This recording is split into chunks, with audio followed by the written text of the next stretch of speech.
Hello বন্ধুরা, আপনারা দেখছেন ডিজিটাল সবকিছু ইউটিউব চ্যানেল। তো বন্ধুরা, পশ্চিমবঙ্গ সরকারের এক যুগান্তকারী পদক্ষেপ স্মার্ট পঞ্চায়েত পোর্টাল। হ্যাঁ, এই নতুন এক পদক্ষেপ নেওয়া হয়েছে পশ্চিমবঙ্গ সরকারের পক্ষ থেকে, যাতে সাধারণ মানুষ আরও বেশি পরিমাণে বা আরও উন্নত পরিমাণে বিভিন্ন পরিষেবা পেতে পারেন বা পরিষেবার গতি বৃদ্ধি করতে, পরিষেবায় স্বচ্ছতা আনতে সরকারের পক্ষে এই পদক্ষেপ নেওয়া হয়েছে। এখন মূল বিষয় হলো এই পদক্ষেপটি কিভাবে কাজ করবে।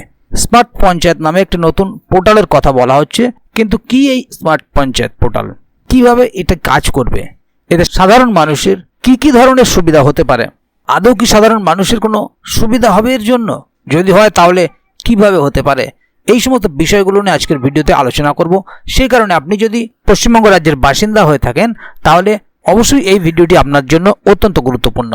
সেই কারণে ভিডিওটিকে কোথাও স্কিপ না করে প্রথম থেকে শেষ অবধি পুরোটাই দেখবেন মনোযোগ সহকারে, যাতে করে কোনো জায়গায় বুঝতে আপনাদের কোনো প্রকারের অসুবিধা না হয়। এছাড়াও আপনি যদি আমাদের চ্যানেলে প্রথমবার হয়ে থাকেন তাহলে অবশ্যই চ্যানেলটিকে সাবস্ক্রাইব করে বেল আইকনটি প্রেস করে অল নোটিফিকেশনে ক্লিক করে দেবেন, যাতে করে আমাদের চ্যানেলে যখনই কোনো নতুন ভিডিও আপলোড হবে তা সরাসরি আপনার কাছে পৌঁছে যায়। তো চলুন দেখে নেওয়া যাক এখানে বিষয়টি ঠিক কী বলা হচ্ছে।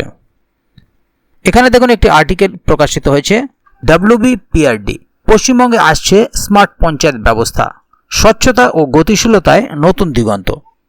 পশ্চিমবঙ্গ সরকার পঞ্চায়েত ব্যবস্থাকে আরও আধুনিক, স্বচ্ছ এবং দক্ষ করে তুলতে দুটি যুগান্তকারী পদক্ষেপ নিয়েছে, স্মার্ট পঞ্চায়েত পোর্টাল এবং অডিট ম্যানেজমেন্ট সিস্টেম। এই দুটি ডিজিটাল উদ্যোগ রাজ্যের ত্রিস্তর পঞ্চায়েত ব্যবস্থায় এক নতুন দিগন্ত উন্মোচন করবে বলে আশা করা হচ্ছে। এর ফলে শুধুমাত্র পঞ্চায়েতের দৈনন্দিন কাজকর্মই সহজ হবে না, সাধারণ মানুষও আরও উন্নত পরিষেবা পাবেন। Smart panchayat portal smart panchayat মিশনের অধীনে তৈরি এই পোর্টালটি পঞ্চায়েতের সমস্ত কাজকে একটি ডিজিটাল ছাতার তলায় নিয়ে আসবে।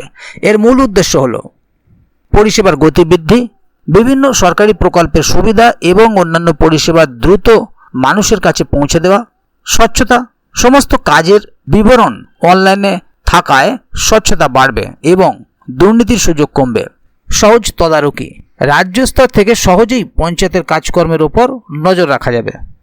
অডিট ম্যানেজমেন্ট সিস্টেম এই সিস্টেমটি পঞ্চায়েতের আর্থিক লেনদেন এবং অডিটের প্রক্রিয়াকে সম্পূর্ণ ডিজিটাল করে তুলবে। এর সুবিধাগুলি হল রিয়েল টাইম অডিট, রাজ্যের যে কোনো প্রান্ত থেকে যে কোনো সময় পঞ্চায়েতের আর্থিক খতিয়ান অডিট করা যাবে। কেন্দ্রীয় ডেটাবেস, সমস্ত পঞ্চায়েতের আর্থিক লেনদেনের তথ্য একটি কেন্দ্রীয় পোর্টালে জমা থাকবে, যা ভবিষ্যৎ পরিকল্পনা এবং অডিটের জন্য অত্যন্ত সহায়ক হবে। স্বয়ংক্রিয়তা, অডিটের জন্য প্রয়োজনীয় নথি সংগ্রহ এবং সংরক্ষণের প্রক্রিয়াটি অনেক সহজ ও দ্রুত হবে। এর ফলে অডিটরদের কাজও অনেক মসৃণ হবে।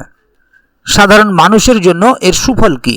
এই নতুন ব্যবস্থার ফলে সাধারণ মানুষ নানাভাবে উপকৃত হবেন, যেমন দ্রুত পরিষেবা, বিভিন্ন শংসাপত্র, লাইসেন্স বা সরকারি প্রকল্পের সুবিধা পেতে সময় কম লাগবে, সহজ তথ্য প্রাপ্তি, পঞ্চায়েতের বিভিন্ন প্রকল্প এবং খরচের হিসাব সম্পর্কে সহজেই তথ্য পাওয়া সম্ভব, অভিযোগ নিষ্পত্তি, কোনো পরিষেবা পেতে সমস্যা হলে বা কোনো অভিযোগ থাকলে তার দ্রুত নিষ্পত্তি হবে। স্মার্ট পঞ্চায়েত এবং অডিট ম্যানেজমেন্ট সিস্টেম নিঃসন্দেহে পশ্চিমবঙ্গ সরকারের একটি প্রশংসনীয় উদ্যোগ। এই ডিজিটাল পরিকাঠামো রাজ্যের গ্রামীণ প্রশাসনকে আরও শক্তিশালী করবে এবং সাধারণ মানুষের জীবনযাত্রার মান উন্নয়নে গুরুত্বপূর্ণ ভূমিকা পালন করবে। তাহলে বন্ধুরা বুঝতে পারছেন এখানে বিষয়টি ঠিক কি বলা হলো। মূলত অডিট ম্যানেজমেন্ট সিস্টেম এবং স্মার্ট পঞ্চায়েত পোর্টাল পশ্চিমবঙ্গের সাধারণ মানুষদের জন্য স্বাভাবিকভাবেই উল্লেখযোগ্য ভূমিকা পালন করবে, রাজ্যের সাধারণ মানুষের জীবনযাত্রার মান উন্নয়ন করবে এবং বিভিন্ন ক্ষেত্রে পরিষেবা আরও স্বচ্ছ এবং দ্রুত হবে।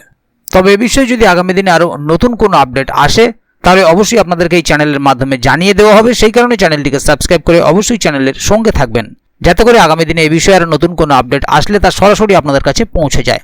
তো বন্ধুরা, আজকের গুরুত্বপূর্ণ ভিডিও আপডেটটি এখানেই শেষ করছি। ভিডিওটি সম্বন্ধে আপনাদের মতামত এবং আপনারা কে কোথা থেকে ভিডিওটি দেখছেন অবশ্যই কমেন্ট বক্সে লিখে জানাবেন। ভিডিওটি ভালো লাগলে অবশ্যই একটি লাইক দেবেন এবং বন্ধুদের জানার সুবিধার্থে ভিডিওটিকে শেয়ার করবেন, যাতে তারাও বিষয়টি সম্বন্ধে জানতে পারে। ভিডিওটি শেষ পর্যন্ত দেখার জন্য অসংখ্য ধন্যবাদ। আবার দেখা হবে আগামী ভিডিওতে। ততক্ষণ পর্যন্ত ভালো থাকুন, সুস্থ থাকুন। ধন্যবাদ।